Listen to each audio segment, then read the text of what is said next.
watching how he led Nvidia. And I don't measure myself on comparisons, but I like this one comparison. So since Nvidia has been public, which was in 1999, same year as BlackRock. Oh boy. Okay, now Nvidia's total return for its shareholders has been a compounded 37%. Just think about that. What would that mean to every pension fund if they invested in Nvidia as an IPO? The amount of successes we have with everybody's retirement. At the same time, BlackRock's annualized total return has been 21%. Not so bad for a financial services company, but it certainly pales. And so that is just a really great indication of Jensen's leadership, the positioning of Nvidia, and also it is a great statement about what the world believes in the future of Nvidia. So Jensen, congratulations on that journey, and I know we have many more years of that journey ahead of us. Thank you. I appreciate that. My only regret was at the IPO, after the IPO, I wanted to buy my parents something nice. And so I sold Nvidia stock at a valuation of $300 million. The company was at a valuation of $300 million, and I bought them a Mercedes S-Class. It is the most expensive car in the world. They regret it. Do they still have it? Oh, sure. Yeah, they still have it, yeah. Good. Let me go into the subject matter now, but I just want to say, the debate on AI is about how it's going to change the world and the global economy. Today, I want to talk about how AI can add to the world economy and how AI can increasingly become a foundational technology that everyone in this room can be utilizing, enhancing our lives, enhancing the lives of everyone in the world. And we need to talk about how it's going to reshape productivity, labor, infrastructure across virtually every other sector. But importantly, how it's going to reshape the world, and how can more segments of the world benefit from AI? And how can we ensure that we have a broadening of the global economy, not a narrowing of the global economy? And I can't think of another person who has a clearer view on not just what AI is, but the infrastructure around it, the infrastructure that is necessary to build around it. And because so many of the major hyperscalers are utilizers of what Nvidia creates, and the whole engagement around the infrastructure around AI, the potential of AI, I think we have a great voice to listen to this afternoon or this morning. So Jensen, once again, thank you. This is his first time here at the World Economic Forum in Davos, and I know you have a really busy schedule, so thank you for taking that time. I appreciate that. So let me go right into it. Why do you believe that AI has the potential to be that significant engine of growth? And what makes this moment, this technology, different than past technology cycles? Yeah, this is, first of all, when you think about AI and you're interacting with AI in all these different ways, ChatGPT, of course, using Gemini, of course, using Anthropic, Claude, of course, and the magical things that it could do, it's helpful to reason back to the first principles of fundamentally what is happening to the computing stack. This is a platform shift. A platform is something where applications are built on top of. And this is a platform shift like the platform shift to PCs. New applications were developed to run on a new type of computer. Platform shift to the internet, a new type of computing platform, hosted all kinds of new applications, a platform shift to mobile cloud. In each and every one of these platform shifts, the computing stack was reinvented and new applications were created. This is a new platform shift in the sense that today you're using ChatGPT it's important to understand that itself is an application, but very importantly, new applications will be built on top of ChatGPT. New applications will be built on top of Anthropic Claude, for example. And so it's a platform shift in that way. AI is really easy to understand if you realize what it can do that you could never do before. Software in the past was effectively pre-recorded. Humans would type and describe the algorithm or the recipe for the computer to execute. It was able to process structured information, meaning you've got to put the name, the address, their account number, their age, where they live. You create these structured tables that software would then go and retrieve information from. We call it SQL queries. SQL is the single most important database engine the world's ever known. Almost everything ran on SQL before now. Now we have a computer that can understand unstructured information, meaning it can look at an image and understand it. It could look at text and understand it. It's completely unstructured. It could listen to sound and understand it, understand the meaning of it, understand the structure of it, and reason about what to do about it. And so for the first time, we now have a computer that is not pre-recorded, but it's processed in real time, meaning that it's able to take the context of the circumstance, whatever the environmental information, the contextual information, and whatever information you give it, it could reason about what is the meaning of that information and reason about your intent, which could be described in a really unstructured way.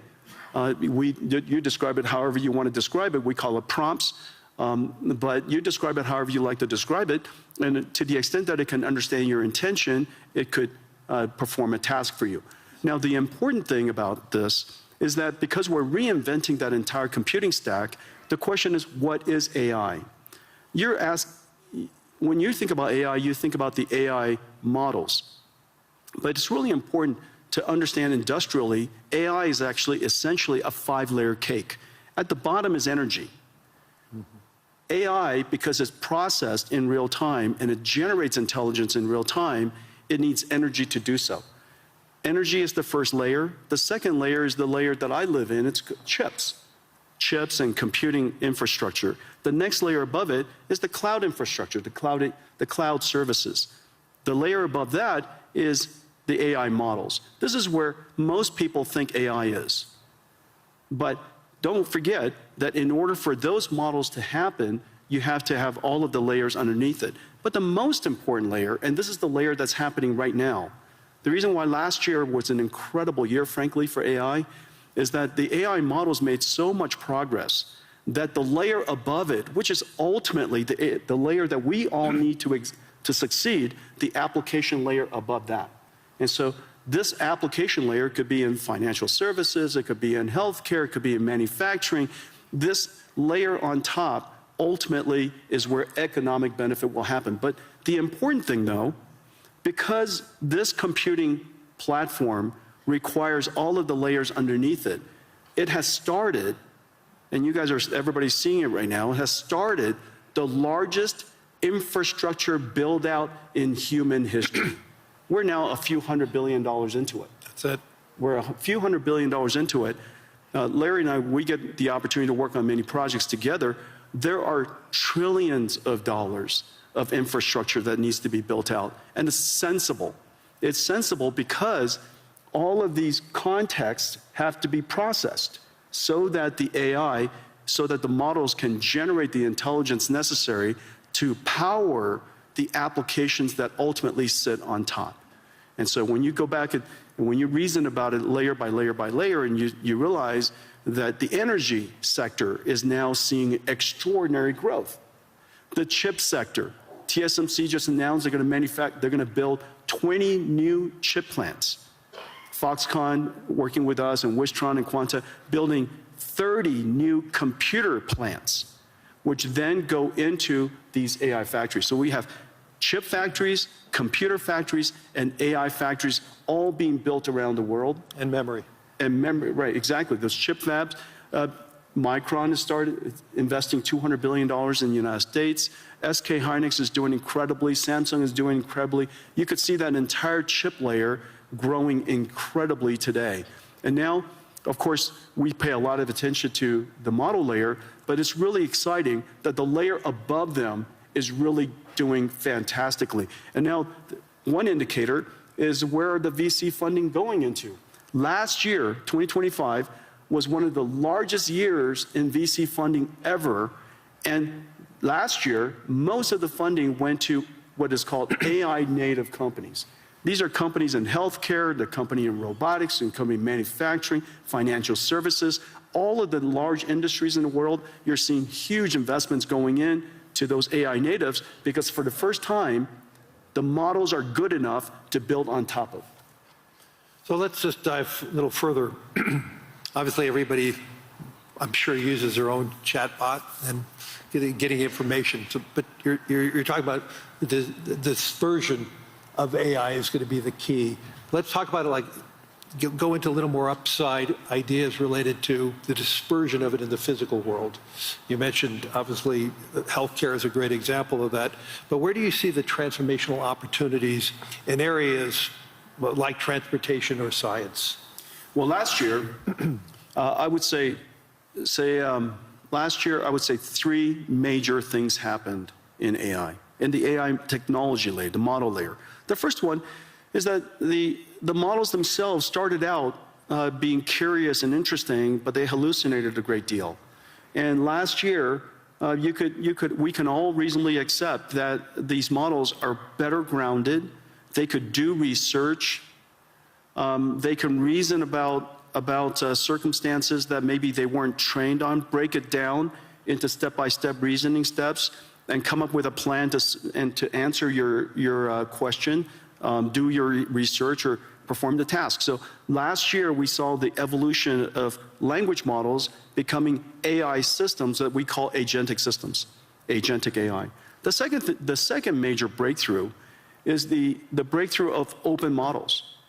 Several years ago, was it a year ago, DeepSeek came out? Last year. And DeepSeek was, a lot of people were quite concerned about it. Frankly, DeepSeek was a huge event for most of the industries, most of the companies around the world, because it's the world's first open reasoning model.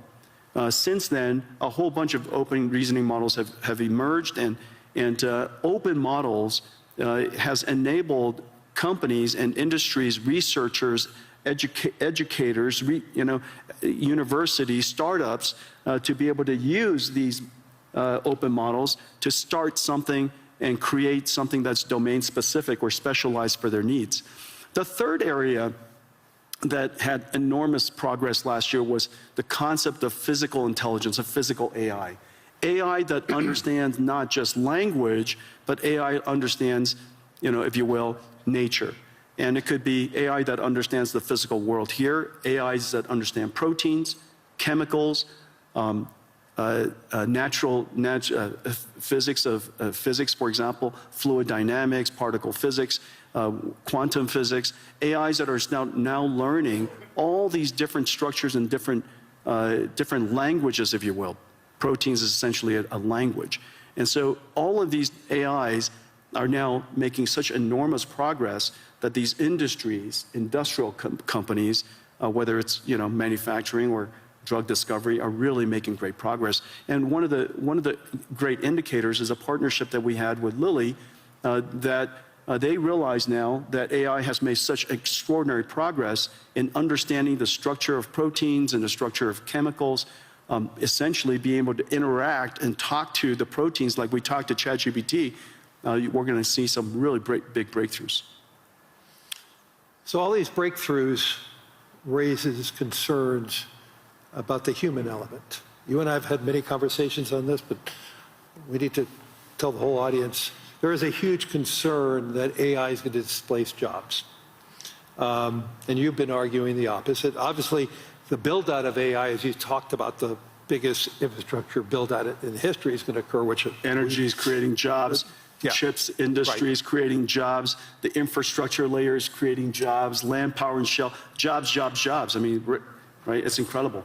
So let's get into that in a little more detail. So you actually believe we're going to face labor shortages. And so how do you see that AI and robotics changing the nature of work rather than eliminating it? Yeah, there's several different ways that we could think through it. First of all, this is the largest infrastructure build out in human history. Yep. That's going to create a lot of jobs. And it's wonderful that the jobs are related to tradecraft.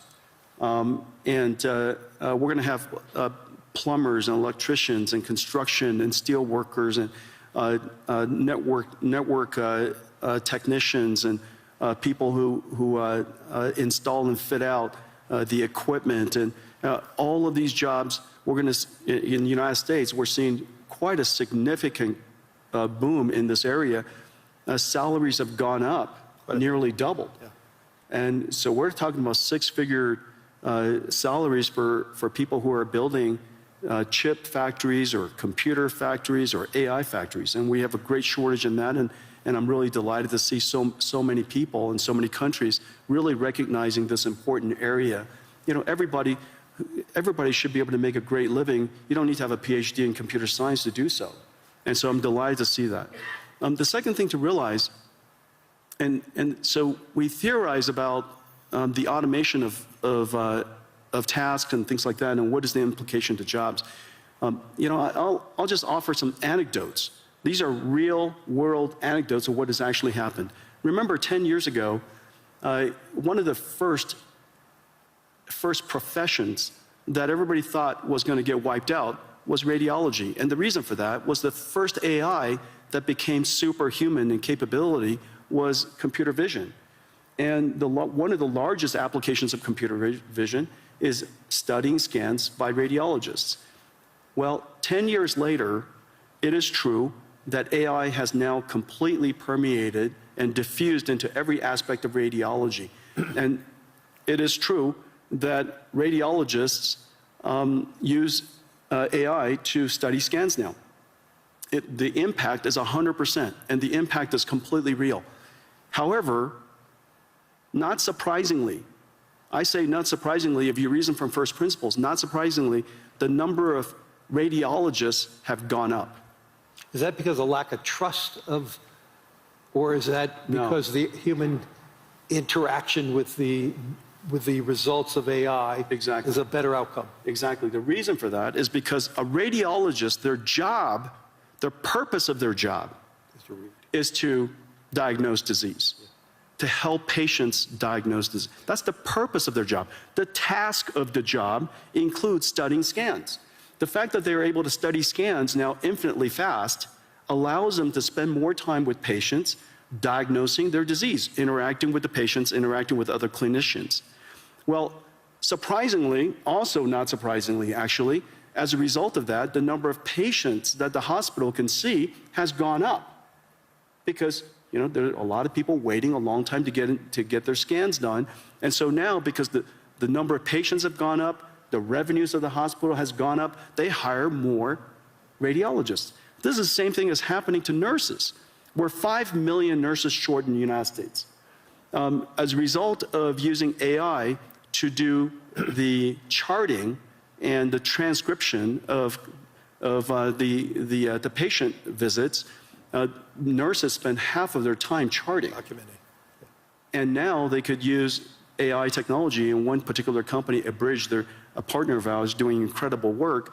As a result of that, the nurses could spend more time visiting patients. Human touch. That's right. And because you could now see more patients, and we're no longer less bottlenecked by the number of nurses, more patients could get into the hospital sooner. As a result, hospitals do better, they hire more nurses. And so surprisingly, AI is increasing their not surprisingly, AI is increasing their productivity. As a result, the hospitals are doing better. They want to hire more people. You have too many people waiting too long to get into hospitals. And so these are two perfect examples. Now, the easiest way to think about what is the impact of AI on a particular job is to understand whether the job, what is the purpose of the job, and what is the task of the job. If you just put a camera on the two of us and just watched us, you would probably think the two of us are typists because I spend all of my time typing. And so if AI could automate so much word prediction and help us type, then we would be out of jobs. But obviously that's not our purpose. And so the question is, what is the purpose of your job? In the case of radiologists and nurses, is to care for people. And that purpose is enhanced and made more productive because the task has automated. And so to the extent that you can reason about each one of the people's purpose versus the task, I think it's a helpful framework. Let's move this beyond the developed economies. Help me understand how AI is it to broaden the world and help the world. I read an Anthropic piece this past weekend that basically said the utilization of AI most recently is very dominant by the educated society. And they're even seeing the educated component of each society being heavily more utilized. And obviously, they're using it against their own model, Claude. So it may have its own biases. So how do we ensure that AI is a transformational technology, maybe like what Wi-Fi and 5G was for the emerging world? And when you intersect that, what does it mean for the emerging world? And John, how do we broaden the global economy? And two, getting back to the whole job situation with robotics and AI, there is going to be some substitution there. And there's substitution in the United States already going on. We may be creating more plumbers and electricians, but we probably need less analysts at financial institutions. Lawyers need less because they're able to accumulate the data faster. So let's just pivot on to the emerging world for a second, in the developing world. How do you see that play out? Well, first of all, AI is infrastructure, and there's not one country in the world, I can't imagine, that you need to have AI as part of your infrastructure, because every country has its electricity, you have your roads, you should have AI as part of your infrastructure. Of course, you could always import AI, but AI is not so incredibly hard to train these days, and because there are so many open models, these open models with your local expertise, you should be able to create models that are helpful to your own country. And so I really believe that every country should get involved to build AI infrastructure, build your own AI, take advantage of your fundamental natural resource, which is your language and culture, develop your AI, continue to refine it, and have your national intelligence be part of your ecosystem. And so I think that's number one. And number two, remember, AI is super easy to use. It's the easiest software to use in history, and that's the reason why it's the fastest growing and most rapidly adopted. I mean, in just a couple of 2-3 years, it's coming up to almost a billion people. I think, first of all, Claude is incredible. Anthropic has made a huge progress, huge leap in developing Claude. Yep. We use it all over our company. The coding capability of Claude, its reasoning capability, its ability is just really incredible. And anybody who's a software company really ought to get involved and use it. On the other hand, ChatGPT is probably the most successful consumer AI in history.